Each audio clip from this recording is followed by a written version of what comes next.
everybody, this is the Wikstrand. So let's talk for a second about product placements, because if you have a movie that involves aviation travels and something bad happens to the plane, it is never a plane from one of the big companies such as Lufthansa or Qantas or Air France or Delta or stuff like that. It's always some kind of a made-up airline like Ocean Airline or something like that. So that is kind of logical, because why would you associate an airline company with terrorism or plane crashes or stuff like that? So why on earth would Hertz rental car be willing to give out their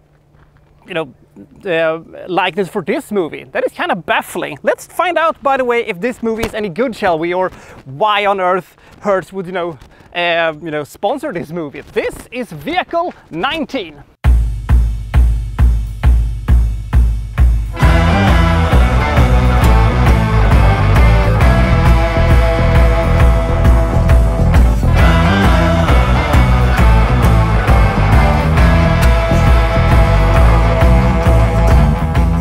Walker has arrived in South Africa, and he's gonna pick out his rental car from Hertz.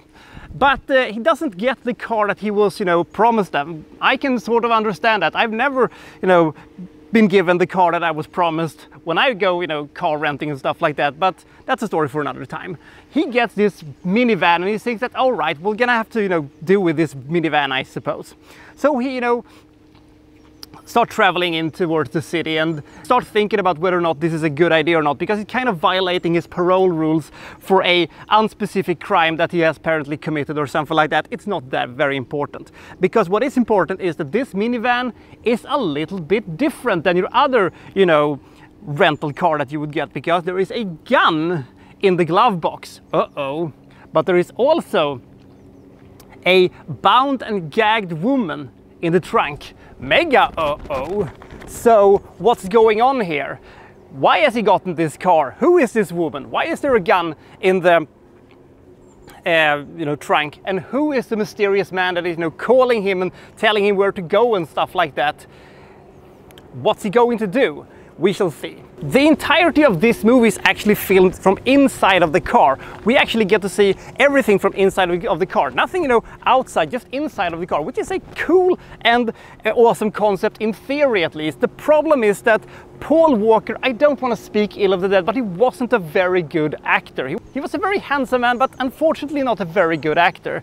Actually, the more I think about it, the more I think that the minivan is actually a more interesting character than Paul Walker, because we at least get to spend a lot of time with our minivan. Now, the idea of having the entire movie taking place inside of the minivan is a good idea. And if this movie would have been written by somebody else, starring somebody else, and being directed by somebody else, it potentially could have been a very unique and suspenseful and spectacular movie. Now it really isn't, despite having a kind of interesting story with the secret and the backstory with the woman and all that good stuff. And despite this movie clocking in at barely 80 minutes, somehow this movie still feels too long. It is just in the very end that it really ramps up the drama, and when it really gets really good, it kind of saves the movie from being an absolutely boring snooze fest to actually being a boring setup that takes, what, an hour, and then we have 15 minutes of greatness in the end.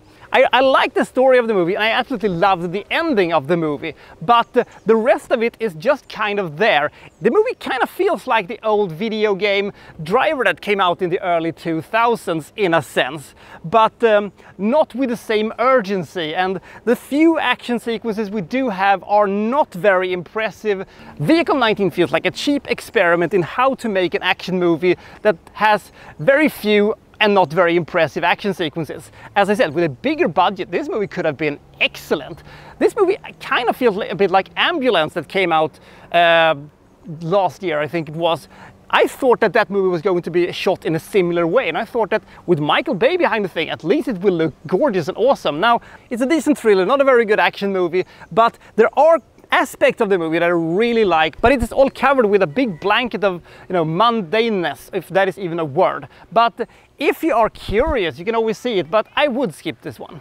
Vehicle 19 has a good story, but it's a forgettable movie. I give this movie 38 points. Paul Walker is neither better or worse than he is in the Fast and the Furious movies, And if you just need your dose of daily Paul Walker, it's a decent movie to have, but it is a pretty forgettable movie with a good story that has a mundane execution. They probably think that this was going to be a very memorable movie, but it is very forgettable actually.